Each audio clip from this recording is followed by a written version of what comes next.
right? Yeah. It's a straightforward eighth note picked rhythm. Yep. Okay, so when we look at that as the rhythm that it is, you know, we really get a good tell as to what is the intention. Okay? And when you're looking at something, that's always my first suggestion is what is the rhythmic intention, okay? Now, typically, when we get an eighth note sort of basis for something, an eighth note framework, that tends to be rock and roll. Okay? So if we look at that rhythm track, that one, yeah. So here we have this sort of eighth note sort of thing here.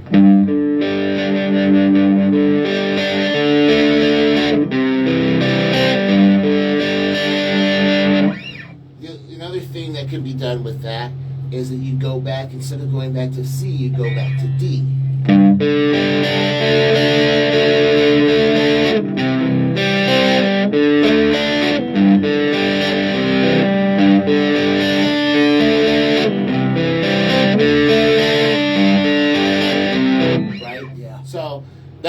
And it's actually used in a song. Okay. Yeah.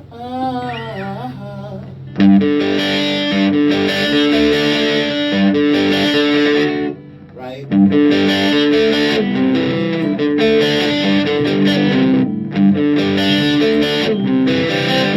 Now, what makes it tricky to do them all like that is you have to sort of have your hand go in a circle after the last rest stroke. And extend the string.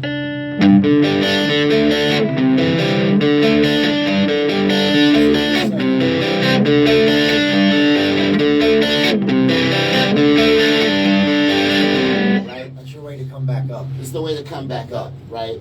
Because everything has to have sort of a cause and effect, right? So that last note, I'm sort of flicking to be able to bring my wrist back up. And so that's the first thing. Okay. Now, the other thing here is you can slow it down more, or you can play it more, or more other types of chords, other voicings.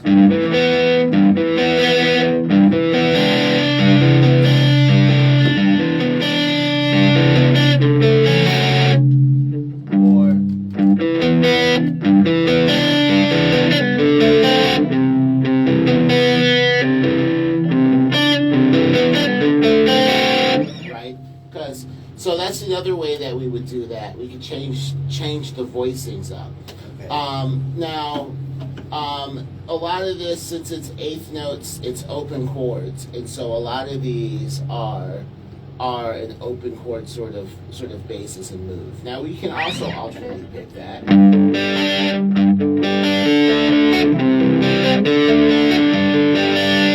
Right? But the point of this is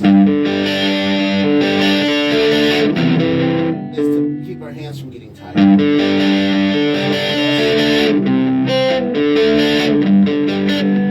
Right. So it's sort of an efficiency.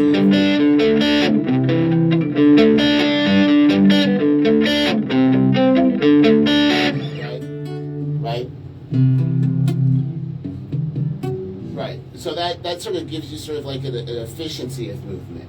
From there, you're more concerned about putting your hands in the proper shape. The beauty of these open chords is, even though we can play this whole chord shape, I don't need to have that, right? I can be sort of lazy man and just put my hands on the fingers, the strings that are necessary.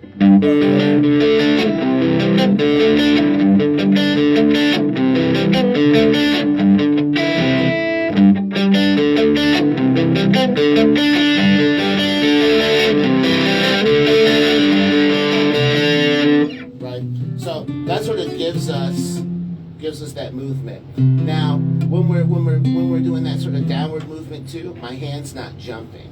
I'm also not trying to keep that pick flat like this. Okay. Right? If my pick is flat, I get stuck in between strings. Yeah, the angle actually goes with the natural curvature of your arm too. That allows me to get the side of the tip and not just the tip.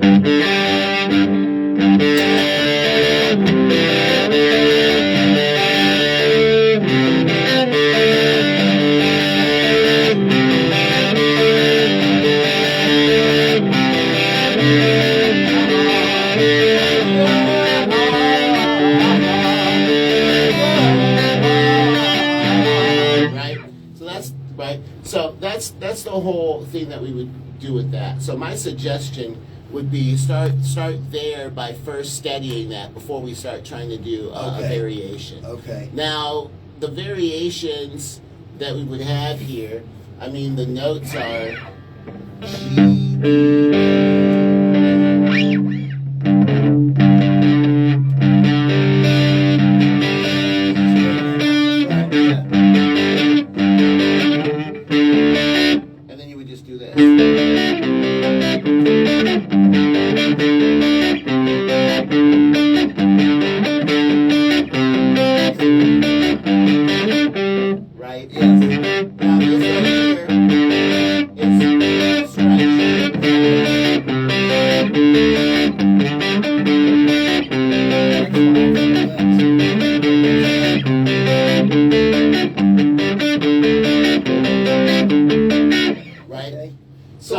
that's just that movement, and it's all fifths,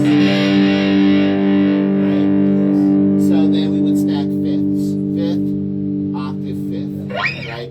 So that's the other way that you could do that you could play that, right? Now to really actually get the real benefit of this, what we really want to do is start lining it up with a tempo, right? Okay. So let's say since it's eighth notes, we go to 160 beats per minute. Right? So I'm going to put that on 160 right now. Okay.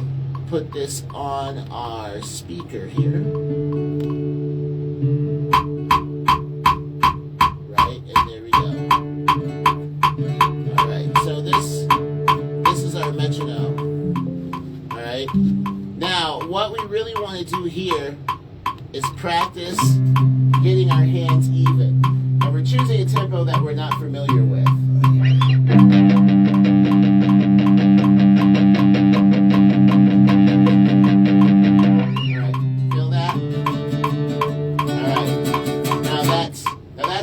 Of what the speed is at 160. Now I know you haven't played 160 trying to match this before, so we're going to do that now, right?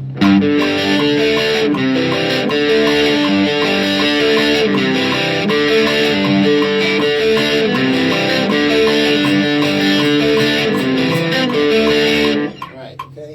So now what's happening here is my hands are relaxed. Okay. So here, now you want to hear every note independently. Now, the other thing is, my middle finger is actually blocking this A string. Okay, you're talking. Now that's going to do two things. When you're actually touching that string, it blocks it, but it also pushes it down.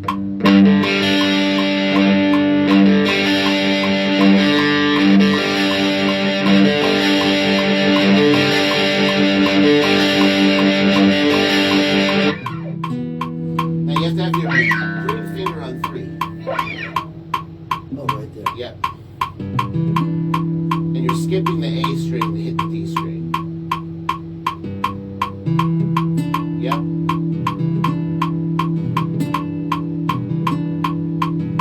Now you want to make sure it's defined. And you don't want your hand to jump.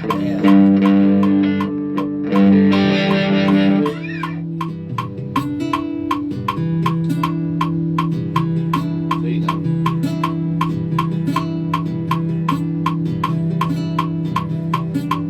There you go. Okay. Now you see how much easier that is, right? It is easier. Right? So at first speed seems like it's a problem. until we start actually breaking it down. Okay. And then we're actually looking at the mechanics of how the note value lines up against the 160 clicks per minute. Exactly. Instead of Exactly. And you want to make sure it's matching the rhythm. that's right. So when they play it like that.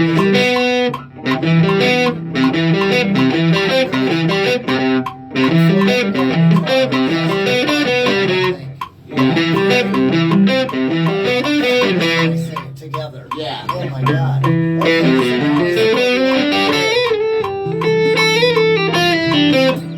Yeah, right? And then if I'm going to switch, you do Now I'm playing that D chord when I want to switch. Right? So the beautiful thing is since we played it like this. Right, exactly. I figured that out. Yeah. Oh. And that's just the sixth. Yes. Right? And then now your pick is starting to It's already right there. Yeah.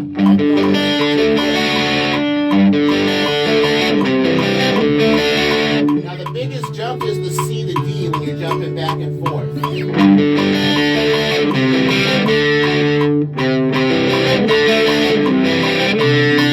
Now what I would do is C is harder right there. So what I would do to do this. I can make it quickly, but Yes. it's the strings afterwards. Yes, and so it's the synchronization. And so what I would do when I had problems with these, I would just play this as a quarter note.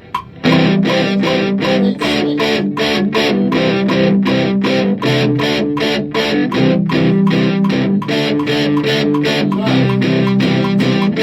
then now you see how easy that is and feeling? Now what we're trying to do here is two things. We're making sure that our pick when we hit, we're hitting the right thing. Now theoretically, we can hit that low E. But to mute that, we actually take the ring finger Just push it against and push it underneath the string. Yeah. And it's touching the string without actually ringing out the note. Right. And then you'll get that whole thing. Yep, Those small little tricks. Right. And you won't think anything of it until we're actually hitting it. And you're like, oh my, all right? Right. So it's those things count for something. Oh, and it's do. always good to look for those, even like the Jimi Hendrix thing.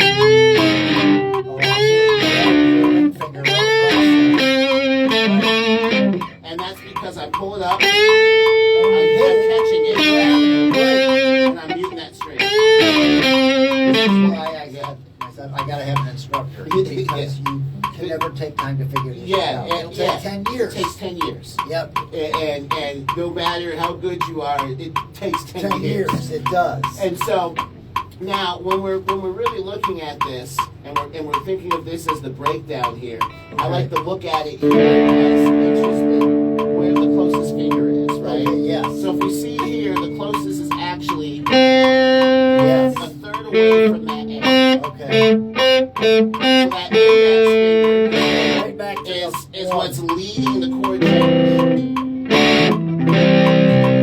Right? If you get the index finger down first, you'll actually get that chord change down.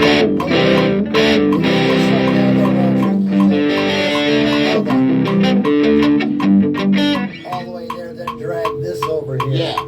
Just little things like that. Yeah. Yeah, exactly. Right? So now we're matching that up, right? And now once you get that, you start matching that up.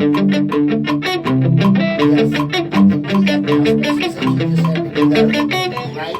And now that teaches you where the finger moves, right? Okay. Now, when you get that down, you take it to a tempo, and you basically start finding tempos where it starts to break down. And that's where you actually start to practice at. You don't practice at the tempos that are familiar, because that would take forever. And the way the human body learns is we learn by being sloppy. So we want to be somewhat as sloppy as possible, because we want to use that to actually find out where we clean it up, right? It's a Sean Lane thing. Is that almost like when you're so good, you can play so well, but when you start practicing, you just play sloppy because you know you can do it. Yeah. You just don't, you know. Yeah. Yeah, I get it. Right. You get what I'm Right. saying. Now there's an ease in that, and that's also a danger. Okay. Right. Okay. And so what we work towards is having that feeling, and then trying to get it as clean as possible to where it's constantly clean. So then we take it to a tempo to where it seems difficult, right?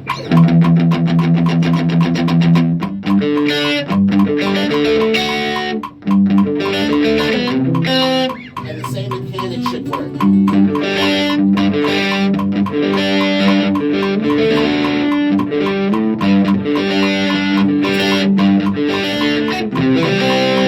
Yeah, so you can start to hear it.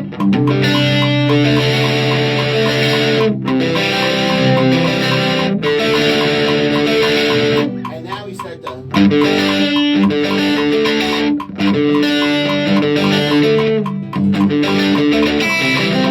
Right? Once we can start to hear that motion there.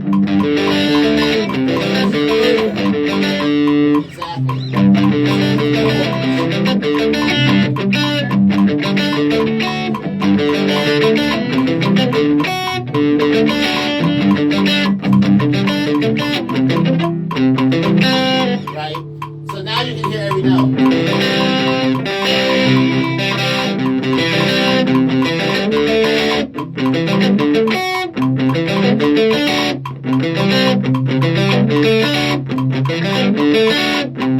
Right? Okay. So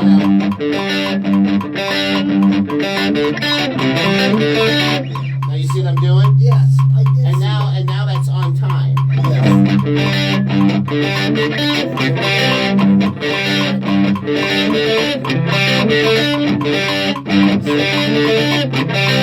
So this is what I want to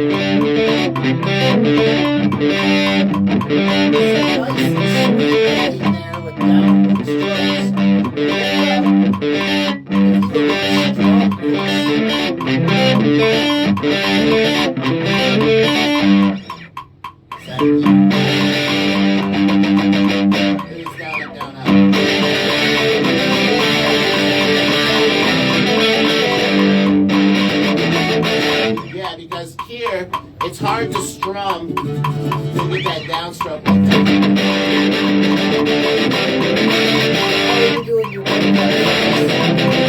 that. So that my hand is literally snapping. Right, just to get those downstrokes.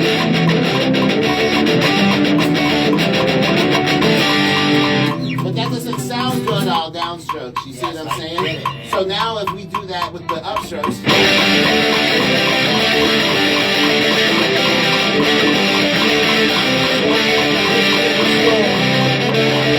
down up against them just Yep. like that. Yep.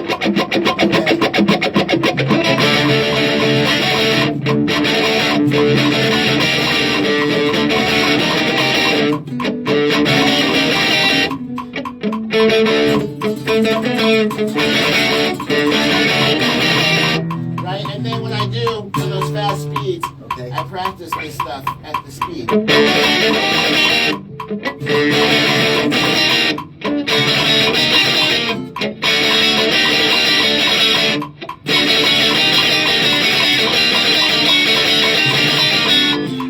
Right?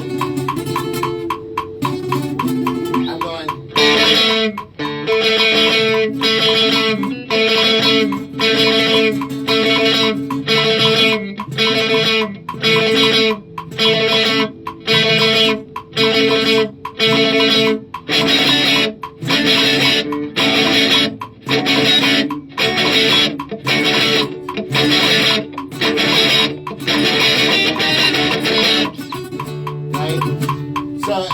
So I use stuff like this to get to those tempos, I get what right? you're saying, yes. And so that helps you with that. Okay. And now also at tempos like this, alternate picking becomes a little bit easier.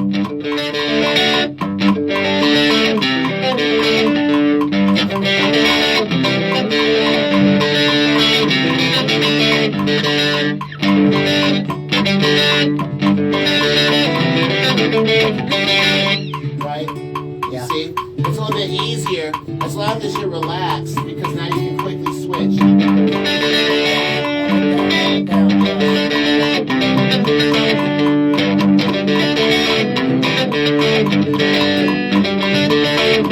Right? Okay. So that's the other thing, right? Okay.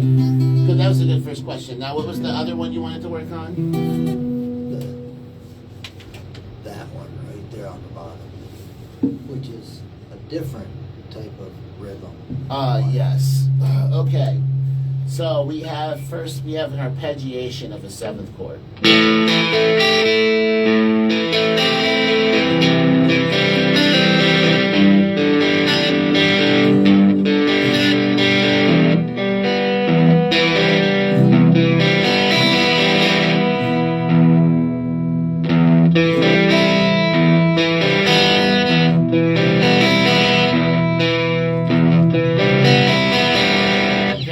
So this is all sweep picking, all right? And so it's teaching us the economy of the motion, because sometimes you don't want to alternately pick this.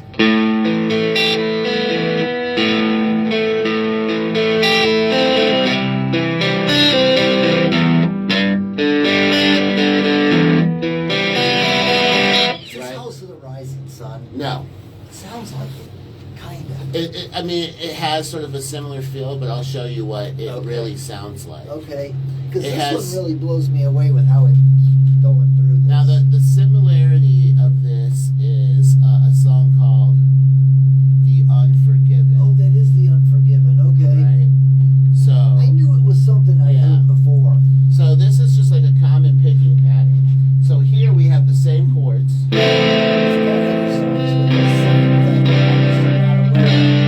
sounds familiar.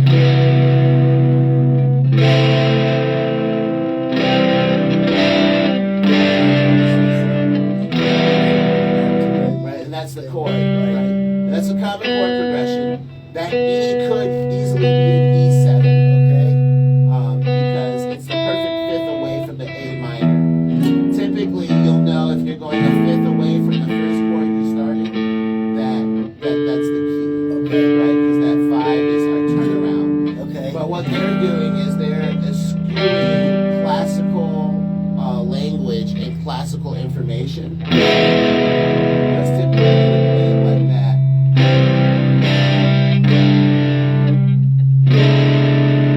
Hear that E7? Yes. So normally you would get something like that E7 out, and that would be your sound, all right? And so if we look at the rhythm part here, we get this.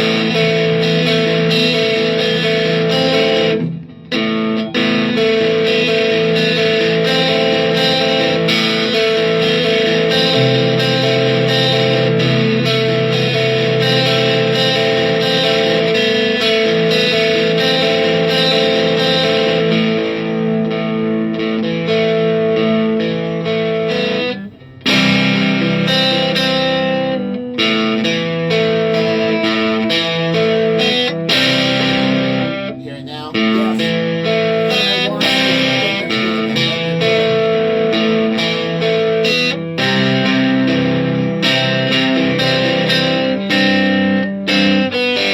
Right? So when you put your pinky down, a lot of times you're using your other finger there to grab Yes. that one while you're picking. Exactly. Because we're hybrid picking, right? Yes.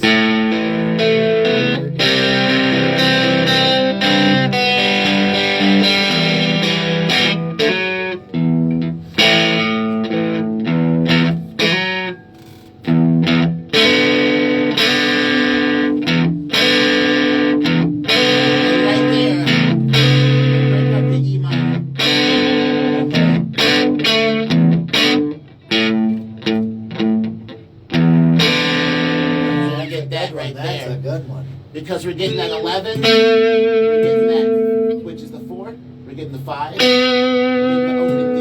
If I add that with E, it sounds like this.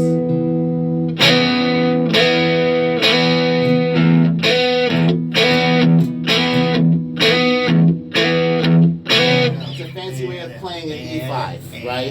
Yep. So these are all just arpeggiated chords.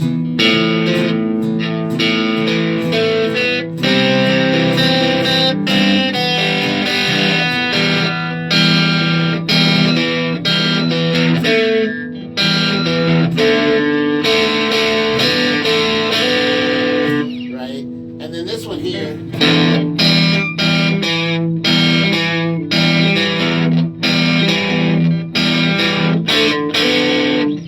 Right?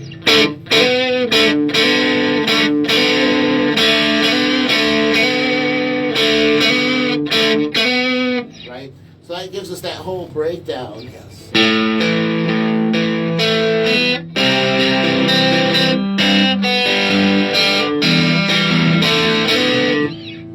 Okay. Right? So that's the chord progression here.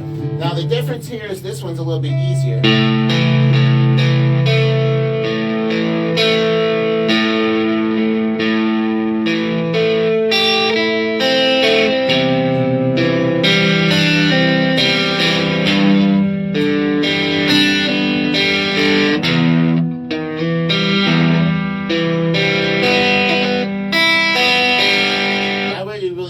Upstroke until till the E string. Okay. I consider that B. Okay. Yeah. I consider that upstroke there to be like a waste of space. Yeah.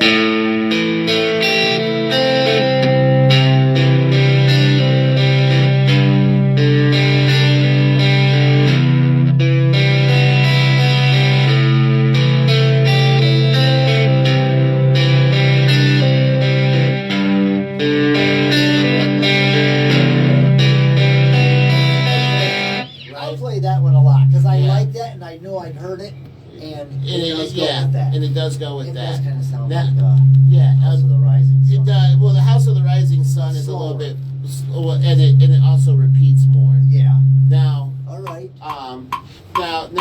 Then after that you can assign it to tempos.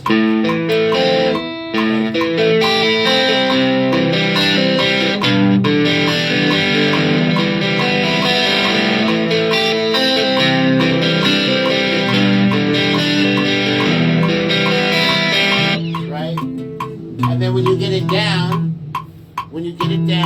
at that tempo, yep, you jump up another tempo. I typically jump up like 10, 20 beats per minute.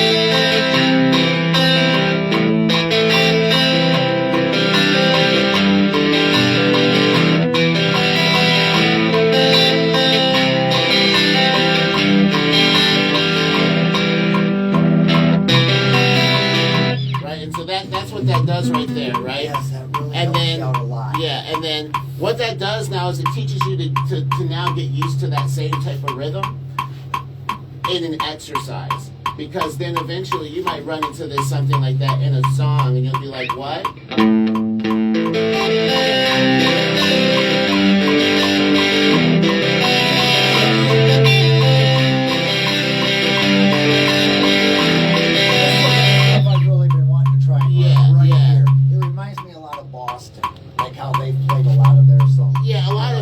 Was like that. Yeah, a lot of their stuff was like that, and it's a lot of arpeggiations.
tweaks of your arm is so friggin', yeah. And so that's and it's that very mechanic. That's why we don't want to bounce this, because we're crossing the strings fairly easily.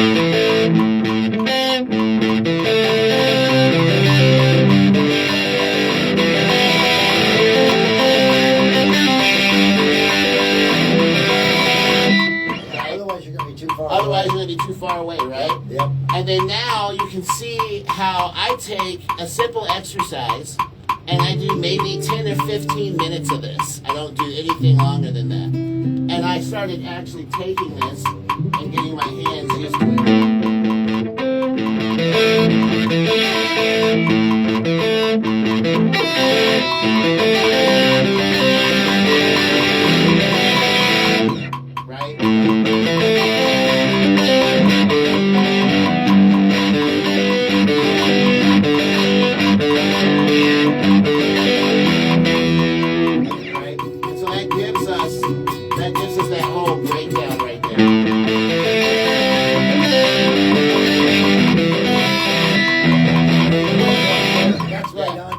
Yeah, and that's what we want to aim for.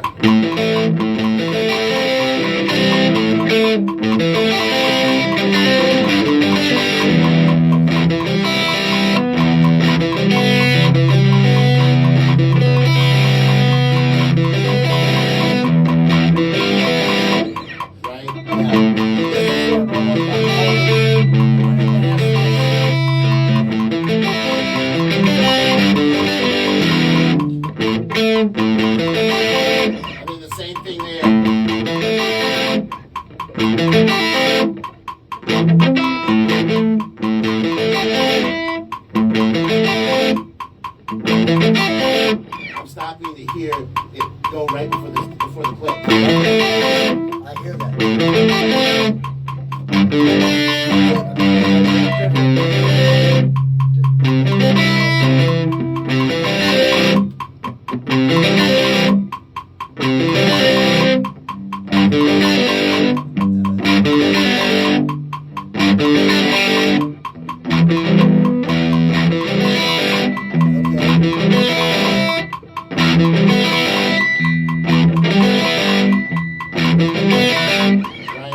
Exactly what you're doing. You're keeping it within it. I'm keeping it within it and stopping. And what that does is now it teaches you force control.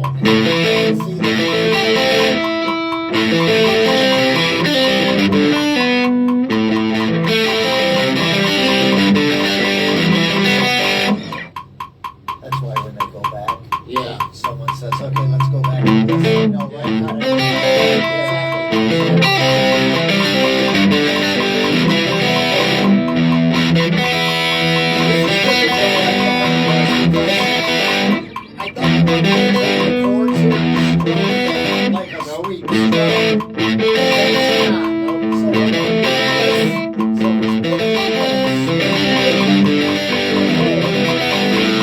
That's what you're doing. That's exactly what you're doing. So I can take any chord and just do this. Yeah, I mean technically. So let's take an F. Take an F.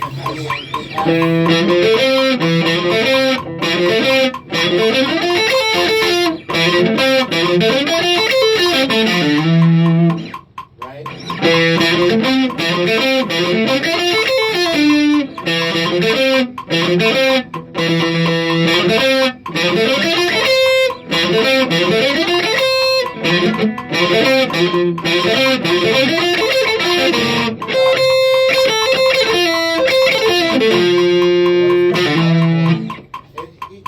In the bar chord.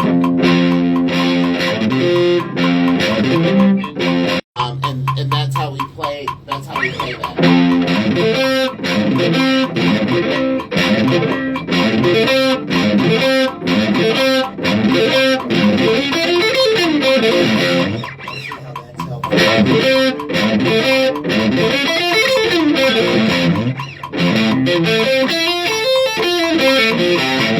Right, and what that teaches you there is there's two ways here. I'm hammering on.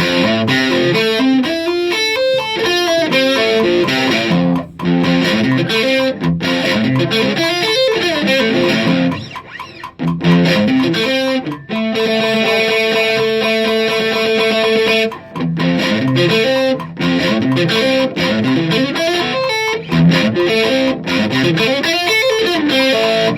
what that does?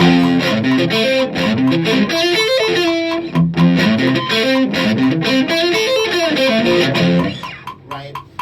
And it allows you to start moving the hand quicker across that. And then add the 7 at one point.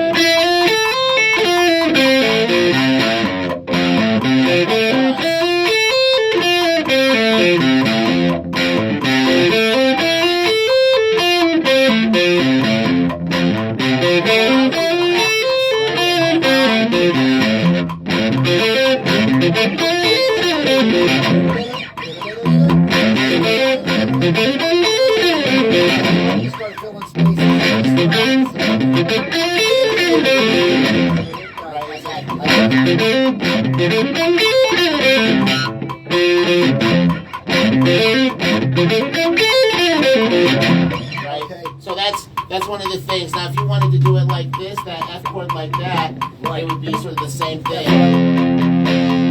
You might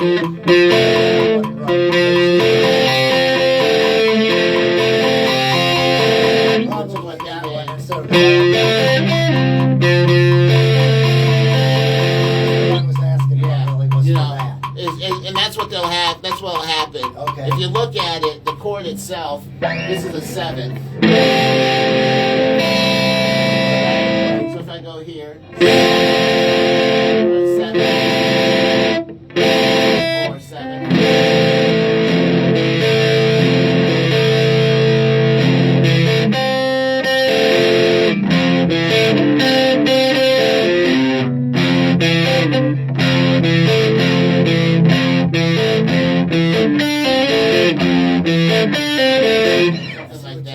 Right? Yep. I just added the 6 there. Yep. Yep, exactly. Because if you look at that C, it's the 9th that is added. It's the D. Because the 1 is C. Yep. So they add the 9th over that D here. And then over the D here, the perfect 5th. So here.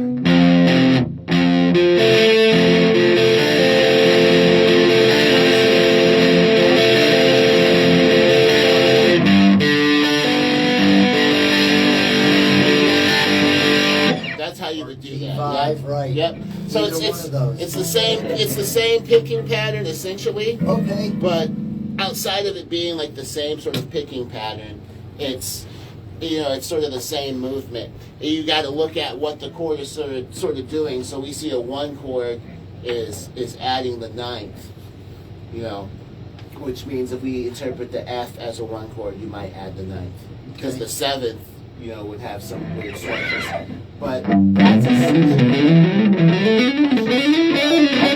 practice this whole week.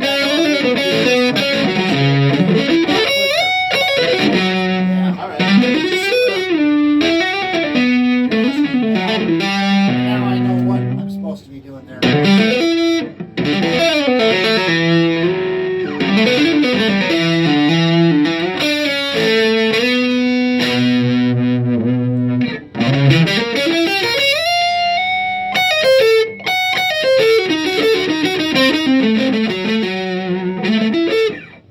The acoustic does a lot for you. Acoustic, I always felt like is if I'm trying to play and I'm trying to play something that's difficult or challenging or I'm trying to push myself, I do the acoustic. And if I want to hear how something is going to sound clean, I do the acoustic. If I want to do speed practices and speed bursts and stuff like that, I do the electric. Electric, yep. I can see what you're saying. They both have their differences, but I would do. But I really like this for practicing this. Because you can hear every mistake. Yes, I can. And and so Al Di Meola suggested it because of the nylon strings. Yes. Yes. It is. That is correct. So I'm really doing. It has just a slightly wider neck, I think. Yeah. Only slightly, but down here, not so much up here. Yeah. It's really a nice guitar. Yeah. I like this. Hey, I wanted to ask you too, what the hell is this for? That's for a battery pack. That plugs in an XLR to go direct in for a direct line in. Like a MIDI or something? first stage.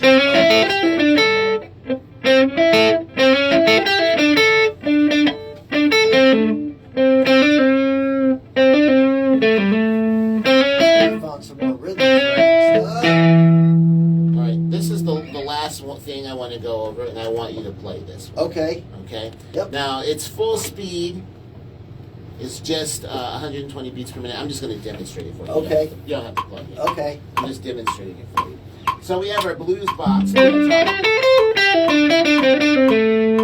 Understand the octave here. Alright,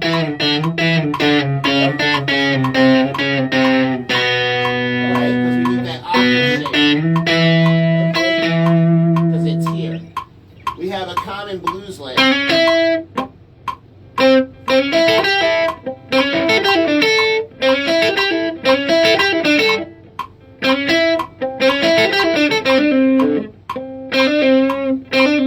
So that's the beginning. Okay. Right? That's what it's going to sound like when it's played Keep perfectly.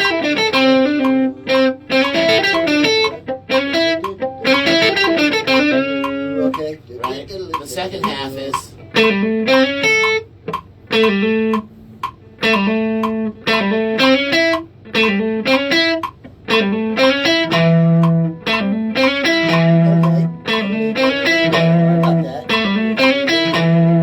then together.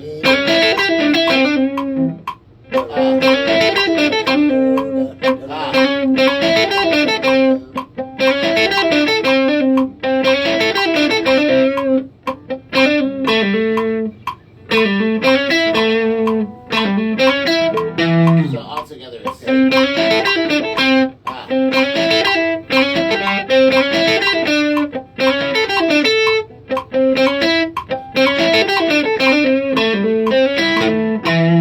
Right, so that's all of it, and that's at full speed. Which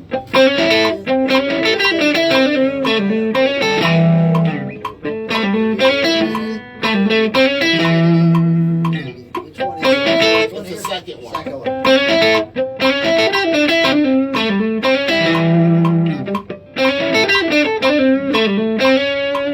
Okay.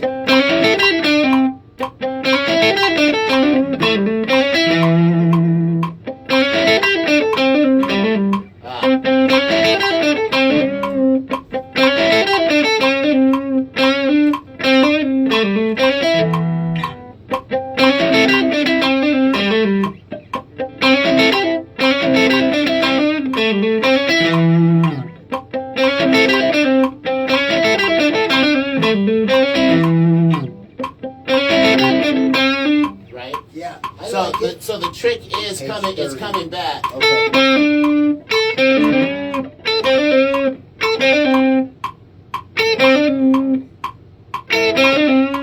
Okay.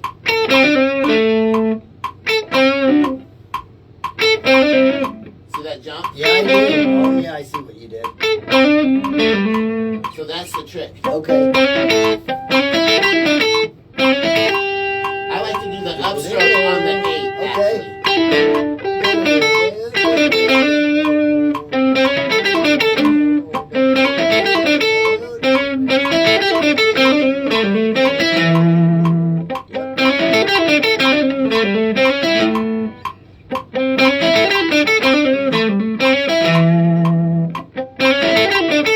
actually. Nice. Right? So that's, I like to do. Before you quit that today, do it at 50. I want to hear what this would sound like at 50 beats per minute. Because it's blues. Yes. But some of these licks, blues-wise, are going to depend on speed. Because some licks, like jump blues, are meant to be played fast. All right.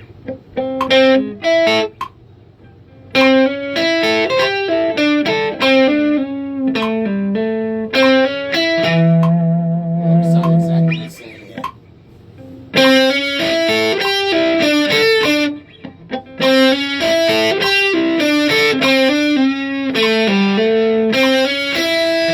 Right now it's 75. I'm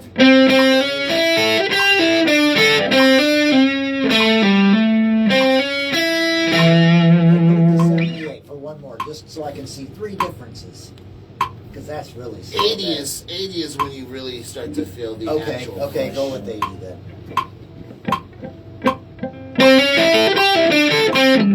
That sounds good. I still get the blues feeling with that, but it's a little slower than Yeah, but this, like, it would be more rock style because the blues is rock.